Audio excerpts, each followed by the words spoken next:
एड़ी चोटी का जोर लगा करके हमारे देश का पूरा हिंदू समाज जहर उगल रहा है बेलगाम घोड़ों की तरह से। वो सड़क की अनैतिकता पर दौड़ रहा है, धर्म को अधर्म कह रहा है, भिक्षुओं को गालियां दे रहा है। वो रामदेव जो एक बहुत बड़ा व्यापारी है वो उपदेश दे रहा है, जिनको ये पता नहीं कि योग की परिभाषा क्या है। मैं यहाँ ये बताना चाहता हूँ कि जो लोग भी इस भारत की धरती पर हिंदू गणराज्य स्थापित करना चाहते हैं, मैं आपके मीडिया के माध्यम से कह रहा हूं, उनके बाप के फरिश्ते भी इस देश की धरती पर हिंदू गणराज्य स्थापित नहीं कर सकते। क्योंकि जब ये देश आजाद हुआ, अंग्रेजों से जब एग्रीमेंट हुआ, तब डेमोक्रेसी के आधार पर यह देश आजाद हुआ, लोकतंत्र के आधार पर यह देश आजाद हुआ, धर्मनिरपेक्षता के आधार पर यह हुआ। मैं पूरे देश के लोगों से यह जानना चाहता हूं, क्या वेदों में कहीं हिंदू शब्द है? क्या पुराणों में कहीं हिंदू शब्द है? कहीं गीता में कहीं हिंदू शब्द है? रामायण में कहीं हिंदू शब्द है? उपनिषद में कहीं हिंदू शब्द है? किसी भी एक जगह कोई भी इस देश का मनीषी, ब्राह्मण, इस देश का नेता, इस देश का कोई भी उच्च कोटि का आचार, शंकराचार्य ये बताए हिंदू शब्द आया कहां से? What is the means of Hindu? What is the difference? यानी हिंदूज एंड अदर कम्युनिटीज जो है, मैं ये बताना चाहता हूं, केवल डॉक्टर अंबेडकर के संविधान को ये सीधा सीधा नहीं बदल सकते, क्योंकि उस समय इनके पास कोई अंबेडकर नहीं था जो भारतीय संविधान की रचना करता। इस समय भी इनके पास कोई ऐसा मनीषी नहीं है जो संविधान को बदल दे।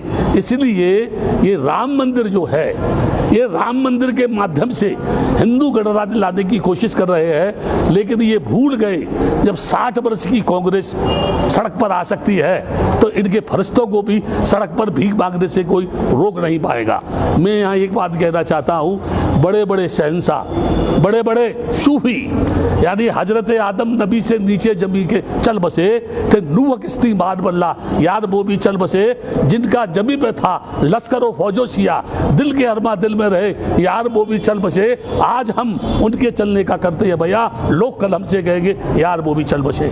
बड़े बड़े राजा महाराजा, औरंगजेब हुआ या अन्य राजा हुए जो तलवार के बूते पर शासन करना चाहते थे, सिकंदर हो या कोई और हो, मर गए, जमीन पर दफन हो गए, उनकी भी कामना पूरी नहीं हुई। तो ये आरएसएस के लोग, ये बजरंग दल के लोग, ये शिवसेना के लोग और चंद ये इस समय नकाबपोश जो नेता है जो पूरे देश को बेचना चाहते हैं, रेल बेच रहे हैं, ये जो है बैंकों को बेचना चाहते हैं, हवाई अड्डों को इन्होंने बेच दिया, ये सारे मुल्क को बेच करके जब बेच देंगे तो ये व्हाट विल बी, यानी what will they do on the land of India? क्या करेंगे इस देश में? क्या करना चाहते हैं ये? इनका मकसद है एनी हाउ ब्राह्मणी संस्कृति को भारत की धरती पर स्थापित करना। अब वो जमाना नहीं है जब कोई पुष्पमित्र सिंह भिक्षुओं का कत्ल करेगा।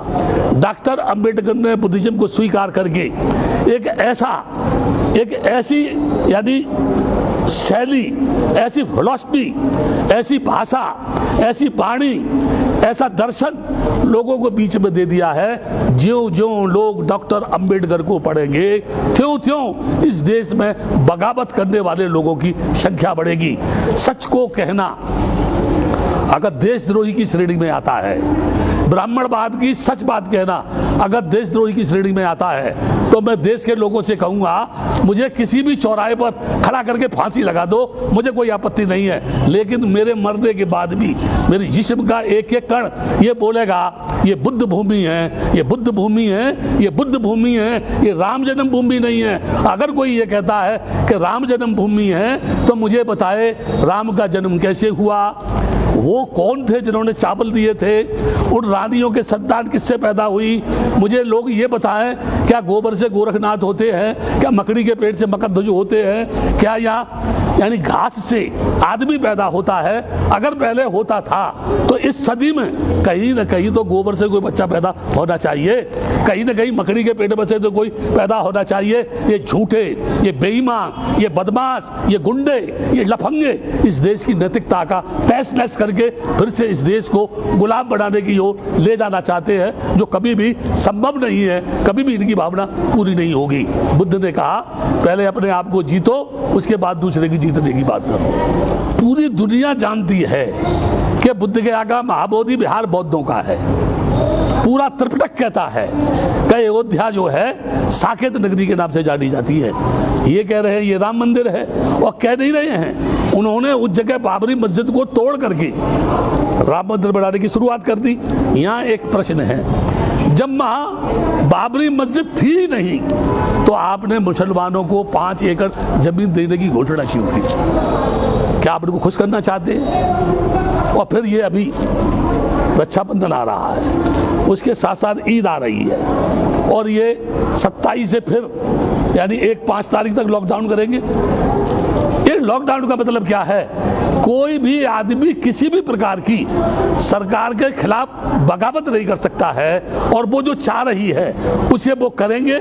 लेकिन मैं एक बात बता रहा हूं, ये कुछ भी कर ले ये सफल नहीं होगा। मंदिर बना ले, ठीक है ना, मंदिर बना ले। ये अभी भी किसी ने कहा, मैं कह रहा हूं इस बात को, जितने भी मंदिर हैं भारत की धरती पर, अगर उनके पुजारियों को वेतन के अलावा जो भी फंड है वहाँ, अगर पूरा फंड ये सरकार ले ले तो 130 करोड़ लोगों की समस्या का समाधान हो सकता है। लेकिन ये ऐसा नहीं करेंगे, क्योंकि मंदिर के नाम पे तो भड़काते हैं, ये मजहब के नाम पे तो लड़ाते हैं ना। इसलिए ये नहीं चाहेंगे।